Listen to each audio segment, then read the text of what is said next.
别再以为 AI 只是帮你写写邮件、做做 PPT， 甚至只是用来修改一下语法的玩具了。当你每天早上挤着红线 MRT， 看着窗外 CBD 的钢铁森林，为了每个月几千块新币的薪水，在来佛士坊疯狂内卷，为了年底那点可怜的花红拼死拼活时，新加坡的头部企业，那些手握重金的跨国巨头，已经悄悄把手伸向了你的饭碗，而且动作比你想象的要快得多，狠得多。普华永道最新出炉的一份机密商业报告，直接给所有打工人带来了一个暴击。高达 67% 的新加坡大厂在 AI 投资上拥有极高的风险承受力，这个数字远远超过了全球平均水平。这意味着什么？这意味着这群骨子里刻着 Kiasu 基因的本地资本，根本不是在做那种温柔的循序渐进的技术升级，他们是在搞一场真金白银、不计后果的跨界大屠杀。当普通人还在小红书上讨论要不要每个月花几十块钱买个 ChatGPT 会员的时候，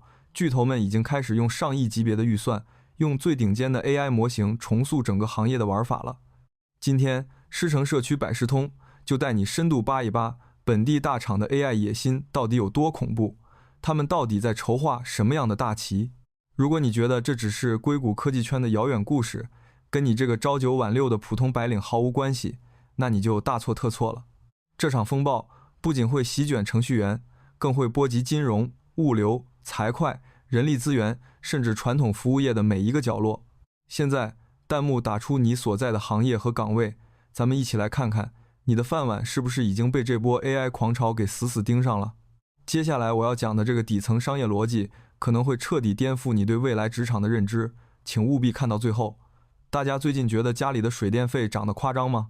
可以在评论区狠狠吐槽一下你们上个月的 SP 账单。最近中东那边局势闹得凶，全球能源价格像过山车一样，很多在巴刹喝咖啡的安哥安弟都在抱怨电费又涨了，每个月的生活成本越来越高，连吃碗肉全面都要多掏5毛钱。这时候你可能会想， AI 数据中心可是个出了名的吃电狂魔啊，训练一个大模型耗费的电力抵得上几万个家庭1年的用电量，电费这么暴涨，会不会让新加坡的 AI 梦碎一地？毕竟咱们新加坡是个连淡水都要靠邻国进口的弹丸之地，拿什么去供养这些吞噬能源的钢铁巨兽？如果你这么想，那就太低估国家队和顶级资本的算盘了。安永的亚太区主管最近直接甩出了一组极其硬核的财务数据，狠狠打了看衰者的脸。在真正的巨头眼里，算上顶级的数码基建、极其昂贵的企业级软件授权，以及那些年薪动辄100万新币的顶尖 AI 算法人才，能源成本在 AI 总支出里其实只占了可怜的 3%到 5%。 没错，你眼里的天价电费在资本的资产负债表上连个零头都算不上。而且新加坡政府早就未雨绸缪，推出了国家人工智能战略 2.0， 用多元化的能源矩阵和超长期的跨国绿色能源合约上了双保险。那些在大事件超级数据中心的科技巨头们根本就不在乎这点电费的微小波动，他们真正在乎的是如何在这个转瞬即逝的历史窗口期，用最顶尖的 AI 技术、最庞大的算力集群，把竞争对手按在地上疯狂摩擦，抢占未来10年的定价权。所以，别再拿能源危机来当做 AI 发展受阻的借口了，那只是弱者的自我安慰。资本的镰刀早已经高高挥下，而真正让人感到胆寒的是他们挥舞镰刀的方式。你以为他们花这么多钱，只是为了优化一下内部的审批流程，只是为了让客服回复快一点？大错特错，他们正在用 AI 去抢别人的蛋糕，而且是连盘子一起端走。到底是怎么抢的？我们接着往下看。有没有感觉现在的手机 App 越来越全能，但也越来越让人看不懂了？你有没有想过，为什么一个原本只是用来叫外卖、送快递的软件，现在开始天天给你推销微型贷款和理财产品了？记住商业世界里最残酷的一句话，干掉你的往往从来不是你的同行。普华永道这份权威报告里最让人后背发凉的数据是这个，高达 43% 的新加坡企业正在用 AI 和自己行业之外的公司抢饭碗。你要知道，这个比例在全球平均才只有 20%， 新加坡直接翻倍还多。这意味着什么？这意味着在现在的滨海湾金融中心，干掉你的往往根本不是坐在你对面的竞争对手，而是从天而降、跨界打劫的野蛮人。这就叫降维打击。举个最真实也最可怕的例子，本地那些历史悠久的传统银行，以前只管你的存款、贷款和信用卡，业务边界非常清晰。现在呢，他们通过电子支付和各种生活服务，拿到了你海量的日常消费数据，然后直接动用超级 AI 大模型去精准推算你的健康状况、生活轨迹，甚至你的家庭抗风险能力。拿到这些预测结果后，他们直接跨界把保险公司精算师的活儿，甚至私人健康顾问的活儿全给干了，顺便还给你推销了一套量身定制的医疗保险。再看看那些物流巨头，他们用 AI 实时预测全球供应链的资金流向和货物拥堵情况，利用这种信息差，直接跨界做起了供应链金融，把传统贸易融资的利润吃得干干净净。甚至连传统的零售商都在用 AI 进行毫秒级的动态定价，直接把那些靠经验吃饭的市场分析师逼到了墙角。在这场史无前例的大乱斗里，曾经坚不可摧的行业壁垒就像纸糊的一样，被 AI 轻易撕碎。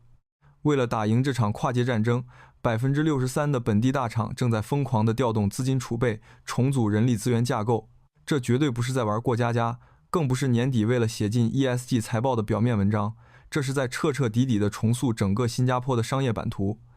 当巨头们把所有的资源、所有的聪明才智都砸向能产生颠覆性变现的 AI 项目时，传统的业务线就会被无情的边缘化，甚至直接砍掉。现实是残酷的，你的岗位可能连同你所在的整个部门都已经暴露在降维打击的射程之内。不过，这还不是最绝望的。如果你觉得跨界抢钱已经够狠了，那接下来我要揭秘的这个 AI 进化真相，可能会让很多处于底层的打工人，甚至中层管理人员彻底睡不着觉。回想一下，你每天8小时的工作日常里，到底有多少是不用动脑子的重复性搬砖劳动？如果你还停留在去年的认知，以为花几百块钱报个速成班，学写2句简单的 prompt 指令，或者学会用 AI 生成几张漂亮的插图，就能稳稳保住自己的饭碗，那真的就太天真，太低估这场技术革命的破坏力了。报告里有一组极其刺痛神经的对比数据，把 AI 仅仅当成基础分析、文本生成和推荐工具的企业，在全球范围内有 37%， 但在新加坡，这个比例已经断崖式降到了 20%。 为什么？因为本地的那些头部大厂早就看不上这种初级的辅助玩法了。真正让人感到深深恐惧的是，高达 17% 的新加坡企业已经全面部署并用上了自主运行和自我优化的 AI 智能体系统，也就是我们常说的 Agentic AI。 请注意，这可是全球平均水平 8% 的2倍多。普华永道的资深合伙人迪亚斯在发布会上把话说得非常透彻，甚至有些扎心。未来真正赚钱的公司是把 AI 深深植入核心业务流程的骨髓里，直接让系统自己去分析数据，提出方案，甚至直接拍板做决策。而且有 30% 的本地企业已经果断采取行动，彻底淘汰了那些需要大量人工干预的旧 IT 系统。把这些高大上的商业词藻翻译成大白话就是，老板们已经受够了低效的人机协作，受够了员工因为情绪疲劳而犯的低级错误。他们不再需要一个拿着几千块薪水，只会用 AI 辅助写周报、做数据汇总的普通员工。他们要的是彻底的机器主导、全自动化的高效运转。当 AI 从一个只能听指令办事的被动工具，进化成一个能够自主思考、自动执行，甚至能自我纠错的超级大脑时，那些被困在旧系统里，每天做着复制粘贴、数据核对等重复性搬砖劳动的打工人，就成了企业财报上最刺眼的负资产。哪怕是那些自以为安全的中层管理者，如果你的工作只是传递信息和监督进度， AI 同样能比你做得更好、更便宜。记住，时代抛弃你的时候，连一声再见都不会说。落后的从来不是产能本身，而是被固化思维死死锁住的你。大厂的淘汰机制是冷酷无情，没有丝毫人情味可言的。只要新的自动化系统一上线测试通过，整个低效的业务部门就会在第2天被瞬间抹除，连遣散费都发得干脆利落。听到这里，你是不是觉得后背发凉，特别焦虑？别怕，危机的另一面往往伴随着普通人跨越阶层的巨大转机。普通人到底该怎么在这场残酷的 AI 大屠杀中活下来，甚至实现逆风翻盘？新加坡这台高速运转的国家机器正全速开往全球 AI 枢纽的王座，没有任何人能够阻挡这个历史进程。在这场史诗级的财富大洗牌中，每天抱怨大环境太内卷，感叹命运不公，或者在网上发泄情绪，没有任何实际意义，那只会让你加速被淘汰。请你一定要把这句话刻在脑子里。AI 永远不会淘汰人类，但那些熟练掌握并能驾驭 AI 的人，一定会毫不留情地淘汰你。作为25到35岁的师承青年，我们正处在职业生涯最黄金也最危险的阶段。我们绝对不应该做被系统随时可以优化的廉价电池，而必须彻底觉醒，成为能够驾驭 AI 这把利剑的执剑人。去学习如何构建自动化的工作流，去理解 AI 底层的业务逻辑，把 AI 变成你撬动职场的巨大杠杆，去无限放大你的专业核心能力，去打造属于你自己的、别人无法替代的超级个体。2024年到2026年，就是普通人入局 AI 最后的时间窗口。如果你想看更多这类深度硬核的商业干货，不想在接下来的3年里被这个飞速发展的时代狠狠抛弃，现在就动动手指，帮我点个赞。你的每一个赞都能让算法把这条关乎职场生死的视频推给更多需要的人。记得订阅我的频道并开启小铃铛，确保你不会错过任何一次财富密码的拆解。也欢迎把这条视频转发给你的同路人、你的同事和朋友，大家一起抱团取暖。在评论区告诉我，你今年准备死磕哪款 AI 工具？是想深耕自动化流程，还是研究最新的大模型应用？如果有不同看法，或者有职场上的困惑，欢迎在评论区和我深度交流，我会去一一翻牌子解答。我们下期硬核揭秘，不见不散。